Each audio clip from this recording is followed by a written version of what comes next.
Kalau kita berbicara pengaruh narkoba terhadap tubuh manusia, memang konsep kejahatan narkotika itu, dia itu menyerang satu organ manusia, itu adalah sistem saraf pusat. Yang mana jenis-jenis narkotika yang ada itu bisa mengakibatkan yang namanya penyakit adiksi.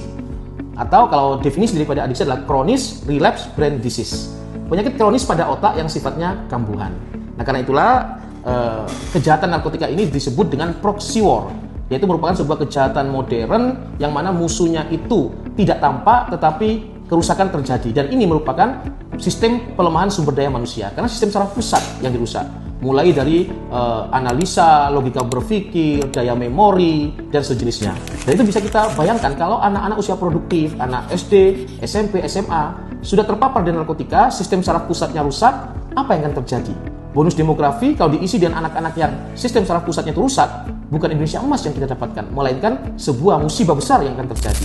Namun sebaliknya, jika bonus demografi ini diisi dengan anak-anak yang sehat, anak-anak yang cerdas, yang sistem saraf pusatnya bagus, yang religius, jenius, maka bukan sebuah kemustahilan Indonesia itu bisa menjadi Indonesia yang berjaya, Indonesia emas di tahun 2045.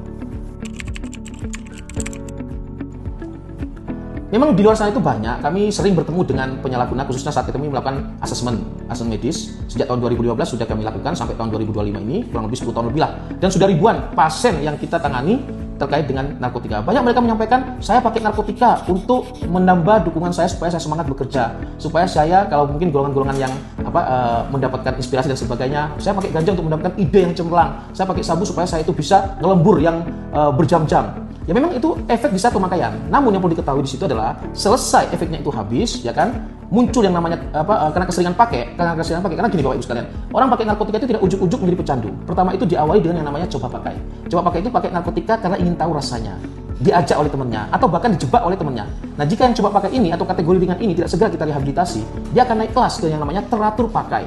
Kalau seorang berawal dia coba-coba merasa efek narkotika itu, dia itu, oh kok enak saya pakai narkotika ini, kok rasanya tenang, beban hidup yang katanya berat bisa hilang, itu kan sebuah sementara. Nah, karena sudah merasakan efeknya sehingga dia menjadi keteraturan dalam pemakaiannya. Nah, jika tidak pakai ada gelisah dan sebagainya. Nah, jika teratur pakai atau kategori sedang ini tidak segera direhabilitasi, dia akan naik menjadi yang namanya adiksi atau pecandu. Ini yang berbahaya.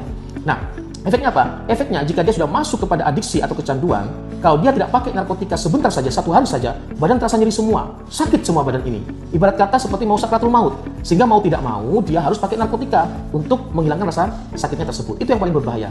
Nah, mungkin awal-awal dia pakai narkotika, oh ya dia bisa memberikan semangat kerja luar biasa, bisa kerja berjam-jam, sehari semalam tidak tidur, atau yang itu yang pakai stimulan, yang pakai halusinogen bisa mendapatkan inspirasi. Itu permulaan, kesenangan sesaat. Namun setelah jatuh kepada adiksi, dia bosan dengan kehidupan seperti itu.